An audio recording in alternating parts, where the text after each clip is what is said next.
Gracias, Nicolás. Desde Medellín son las 6 de la mañana, 29 minutos. Saludamos a esta hora a Laura Cristina Dib. Ella es directora para Venezuela de la Oficina en Washington para Asuntos Latinoamericanos, OLA, por sus siglas en inglés. Es abogada y licenciada en Estudios Liberales de la Universidad Metropolitana de Caracas y exdirectora de la Clínica Jurídica para Migrantes. Además, es miembro del Centro de Estudios Migratorios de la Universidad de los Andes en Bogotá. Laura Cristina, buenos días. Gracias por madrugar con Radio Red, una mirada diferente. Buen lunes. ¿Cómo está usted? Buenos días, muchas gracias por la invitación al programa. Bueno, Laura, ¿qué sigue ahora para Venezuela? Después de la ilusión, mucha gente acariciaba con muchísimo entusiasmo la posibilidad de que se diera por la vía democrática un cambio de régimen en ese país y no ocurrió. A la postre sucedió lo que en el fondo, muy en el fondo, muchos presentíamos, que Maduro, que el chavismo no se iba a mover, no iba a entregar el poder. ¿Qué viene ahora? Además de la desilusión para muchos. Sin lugar a dudas, este era uno de los escenarios previsibles, pero creo que es muy importante destacar que el momento electoral todavía no ha finalizado. El día de ayer, la coalición, digamos, de la oposición había manifestado que tenían solamente el 40% de las actas y que hubo una irregularidad, no solamente al momento de la impresión de las actas electorales, sino también de la transmisión de la información al Consejo Nacional Electoral. Por supuesto, hay muchas dudas sobre la transparencia de este proceso e incluso el propio ministro de Relaciones Exteriores para Colombia, Luis Gilberto Murillo, ha hecho un llamado a la transparencia y al escrutinio de estos datos. Entonces es muy importante no pasar de una vez a pensar necesariamente en el futuro, digamos a largo plazo, de qué va a pasar con Nicolás Maduro por 6 años más, que por supuesto que es la preocupación de toda la comunidad democrática, no solamente en Venezuela, sino en el extranjero, sino centrarnos en este momento en el proceso electoral.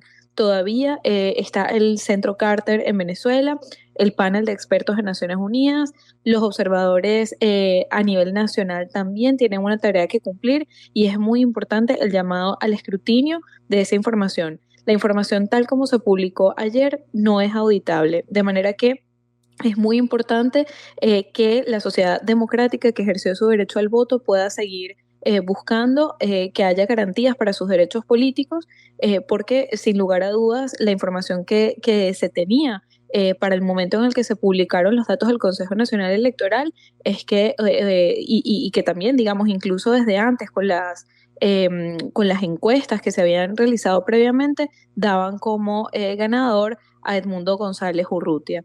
Venezuela atraviesa una emergencia humanitaria compleja, hay, digamos, un temor muy grande de que pueda haber un incremento de la migración, cosa que impactaría directamente a Colombia y sin lugar a dudas lo que vendría para Venezuela en el corto, mediano y largo plazo podría ser muy, digamos, muy pernicioso para el país.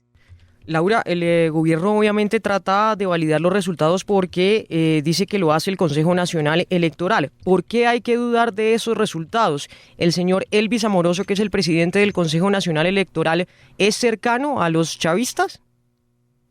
Sí, de hecho nosotros habíamos publicado desde Wola una pieza en septiembre del año pasado explicando por qué había sido tan problemático que en agosto del año pasado hubo una reestructuración del Consejo Nacional Electoral y se pidió la renuncia a sus miembros antes para el año 2021, producto de la negociación entre el gobierno y la oposición con la mediación del Reino de Noruega, se había logrado una composición un poco más balanceada del Consejo Nacional Electoral. Recordemos que el rector, Elvis Amoroso, fue contralor de la República y estuvo a cargo incluso o digamos, ejerció durante el periodo en el que se llevó a cabo la inhabilitación de María Corina Machado. Pero más allá de eso, que es lo interesante de este proceso, es que con todas las trabas, con todas las dudas sobre la independencia e imparcialidad de las instituciones, la población venezolana había decidido ir a votar y decidió votar en un proceso a sabiendas de que las condiciones no eran justas ni libres. Entonces, este es el momento de seguir buscando que haya transparencia en el proceso electoral, porque como ya lo hemos dicho en diversas oportunidades y espacios, el proceso de conteo, electrónico, ha sido auditado en diversas oportunidades, incluso los observadores internacionales en las elecciones del 2021, que fueron las elecciones regionales, también habían dado cuenta de que el proceso electrónico es seguro. Lo que no es transparente o que pone en riesgo, digamos, la transparencia del proceso son todos los elementos que suceden en torno al proceso electoral.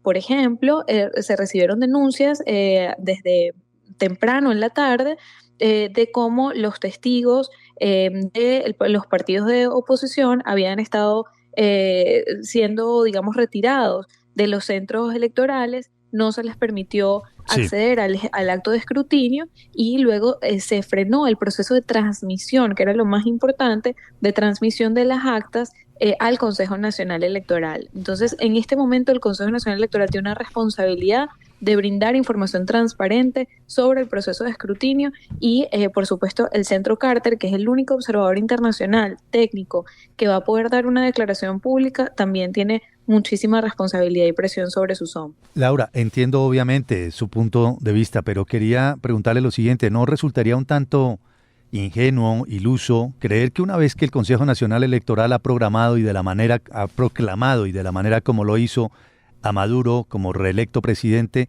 que se pueda dar un cambio en los escrutinios, que puedan cambiar las reglas de juego en el inmediato plazo? Porque usted dice, bueno, con todas las trabas, la población venezolana había decidido ir a votar y este es el momento de buscar transparencia en el proceso electoral, pero ¿usted cree que las cosas pueden cambiar en los escrutinios, que puede haber una variación en el resultado?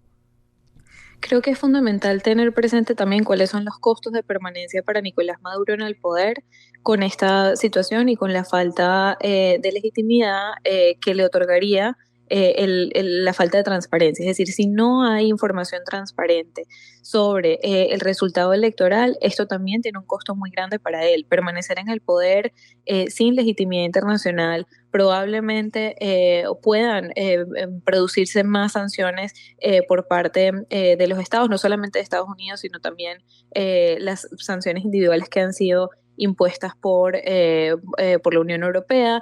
Es posible que haya mayor aislamiento, que ya además el gobierno de Nicolás Maduro vivió este aislamiento internacional producto de los hechos acaecidos después del año 2019, después de las elecciones del 2018, y eso tuvo un impacto enorme en su economía.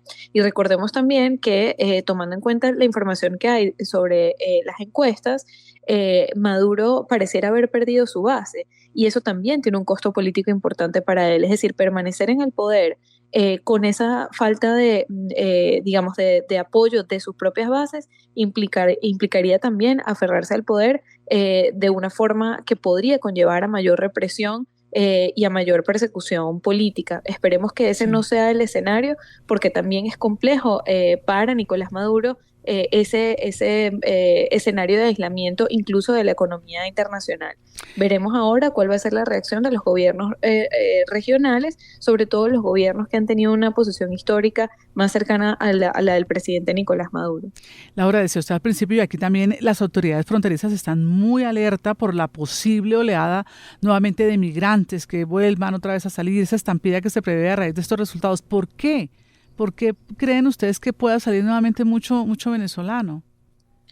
Pues la información que se tenía también incluso de las encuestas oscilaba entre un 15 y un 30% de personas que decían que si Nicolás Maduro se quedaba en el poder buscarían la forma de salir del territorio.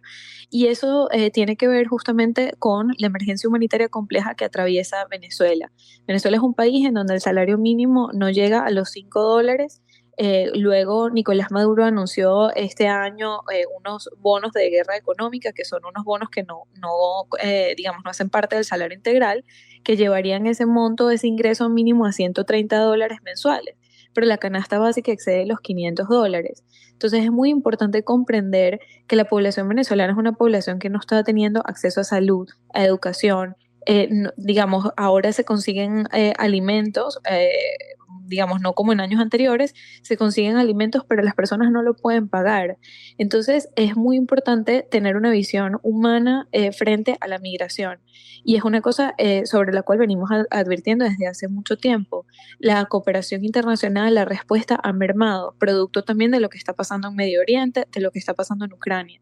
Pero es muy importante que las autoridades colombianas estén atentas a esta situación y que haya mecanismos para la recepción humana, con, digamos, una perspectiva también de derechos humanos y una respuesta integral a un fenómeno migratorio que no ha cesado. Es decir, no estamos diciendo ahora que vaya a ser una cosa diferente. Es decir, la migración no ha parado a lo largo de todos estos años. Lo que pasa es que se ha hecho más invisible a partir de la apertura de la frontera con Colombia, que por supuesto es un hecho que se valora como un elemento positivo que se haya abierto esa frontera, pero eso también ha causado la invisibilización de una migración que nunca ha cesado.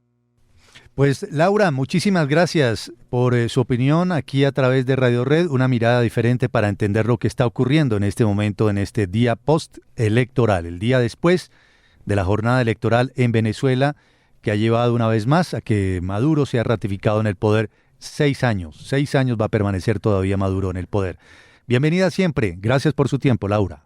Muchas gracias. Laura luego. Cristina Dib, hasta luego, directora para Venezuela de la Oficina en Washington para Asuntos Latinoamericanos, UOLA, abogada y licenciada en Estudios Liberales de la Universidad Metropolitana de Caracas.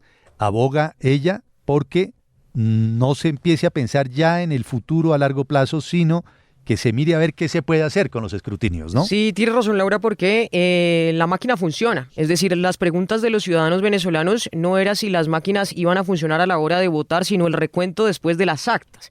El problema acá es que los opositores que hicieron vigilia y tal en los puntos de votación no obtuvieron las actas directas y se las robaron, Juan Manuel. Esas son las denuncias de distintos puntos de votación. Y si uno no tiene la comparación de la máquina, del voto de las personas con las actas, pues es muy difícil que ellos hagan la denuncia de este supuesto fraude. Eso sí lo vimos, como dice Laura, porque la participación en estas elecciones en Venezuela fue altísima, desde el inicio de la jornada hasta el final y tal, pero usted veía que al final, cuando se estaban cerrando los puestos de votación, los puestos no se cerraban hasta que se acabara la fila.